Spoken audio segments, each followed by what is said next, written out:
نحمدہ ونصلی علی رسولہ الکریم اما بعد۔ حضرت سلمان رضی اللہ تعالیٰ عنہ فرماتے ہیں کہ آپ صلی اللہ علیہ وسلم نے شعبان کی آخری تاریخ میں ہم لوگوں کو واعظ فرمایا کہ تمہارے اوپر ایک مہینہ آ رہا ہے جو بہت بڑا اور مبارک مہینہ ہے، اور پھر آپ صلی اللہ علیہ وسلم نے اس مہینے کے حوالے سے مختلف تفاصیل بیان کرنا شروع کی۔ اس میں ایک بات آپ نے یہ بیان فرمائی کہ اس مہینے کے اندر ایک رات ہے جو کہ 1000 مہینوں سے بڑھ کر ہے، اور اس میں آپ صلی اللہ علیہ وسلم کا اشارہ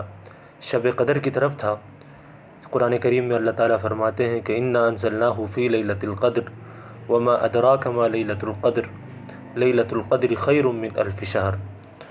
تو لیلۃ القدر کی طرف آپ صلی اللہ علیہ وسلم نے اشارہ فرمایا، جس میں یہ بات بیان فرمائی کہ شب قدر یہ 1000 مہینوں سے بڑھ کر ہے۔ مزید آپ صلی اللہ علیہ وسلم نے فرمایا کہ اس مہینے میں اللہ تعالیٰ نے روزے کو فرض فرمایا اور قیام یعنی تراویح کو ثواب کی چیز بنایا۔ آپ صلی اللہ علیہ وسلم نے مزید ارشاد فرمایا کہ جو شخص اس مہینے میں کسی نیکی کے ساتھ اللہ تعالیٰ کا قرب حاصل کرے گا، یہ ایسا ہی ہے جیسے غیر رمضان کے اندر کسی فرض کو ادا کرے، اور جو شخص اس مہینے میں کسی فرض کی ادائیگی کرے گا، یہ ایسا ہی ہے جیسے غیر رمضان کے اندر 70 فرضوں کی ادائیگی کرے۔ گویا کہ رمضان المبارک کے اندر ایک نفل کا ثواب فرض کے برابر کر دیا گیا،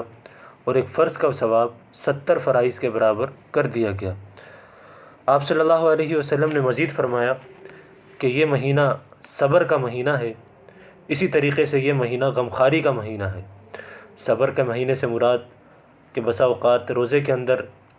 اور خاص طور پہ گرمیوں کے اگر روزے ہوں تو انسان کے اوپر ایسے حالات آتے ہیں کہ روزے کی وجہ سے، بھوک پیاس کی وجہ سے اس کے اوپر غصے کی کیفیت آ سکتی ہے۔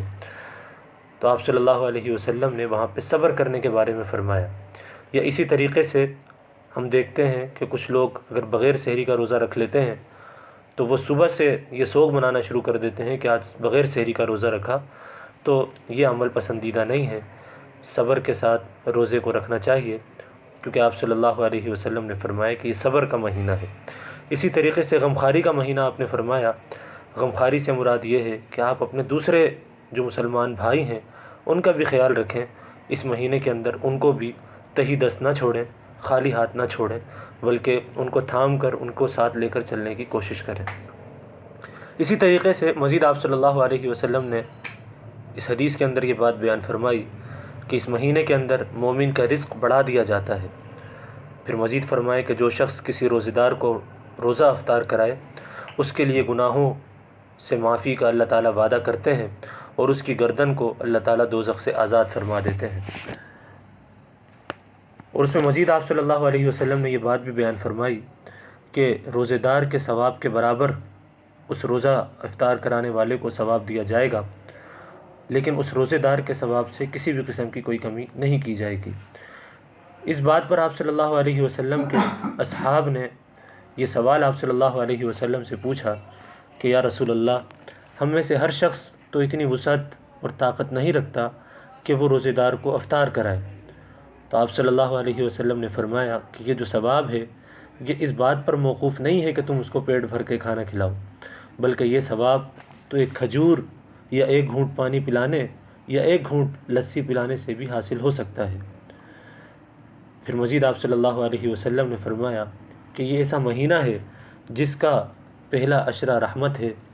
دوسرا حصہ یا دوسرا عشرہ اس کا مغفرت ہے، اور اس کا تیسرا عشرہ دوزخ سے خلاصی کا ہے کہ جس میں اللہ تعالیٰ گردنوں کو دوزخ سے آزاد فرما دیتے ہیں۔ پھر غلاموں کے حوالے سے اور خادموں کے حوالے سے آپ صلی اللہ علیہ وسلم نے فرمایا کہ اس مہینے میں انسان کو چاہیے کہ اپنے خادم اور اپنے غلاموں کے بوجھ کو ہلکا کر دے، اور جو شخص ایسا کرتا ہے اللہ تعالیٰ اس کی مغفرت فرما دیتے ہیں اور اس کی گردن کو دوزخ سے آزاد فرما دیتے ہیں۔ آپ نے مزید فرمایا کہ 4 چیزیں اس مہینے کے اندر کثرت سے کرنی چاہیے، اور پھر آپ نے ان 4 چیزوں کو بیان فرمایا کہ ان میں پہلی چیز کلمہ طیبہ ہے کہ لا الہ الا اللہ، اس کا کثرت سے ورد کریں۔ دوسری چیز آپ صلی اللہ علیہ وسلم نے ارشاد فرمائی کہ استغفار کو تھام کر رکھیں کہ کثرت سے توبہ استغفار کرتے رہیں۔ یہ دونوں کلمے ایسے ہیں کہ آپ صلی اللہ علیہ وسلم ایک حدیث میں بیان فرماتے ہیں کہ افضل القول لا الہ الا اللہ و افضل الدعاء الاستغفار، کہ بہترین قول جو ہے وہ لا الہ الا اللہ ہے اور بہترین دعا جو ہے وہ استغفار ہے۔ اس لیے ہر وقت کلمے کا ورد کرتے رہنا چاہیے اور اللہ تعالیٰ سے اپنے گناہوں کی معافی تلافی کرتے رہنا چاہیے۔ مزید دو چیزیں جو آپ صلی اللہ علیہ وسلم نے ارشاد فرمائی وہ یہ کہ اس مہینے کے اندر اللہ تعالیٰ سے جنت کی طلب کرو، کثرت سے اللہ تعالیٰ سے جنت کا سوال کرو اور دوزخ سے پناہ مانگو۔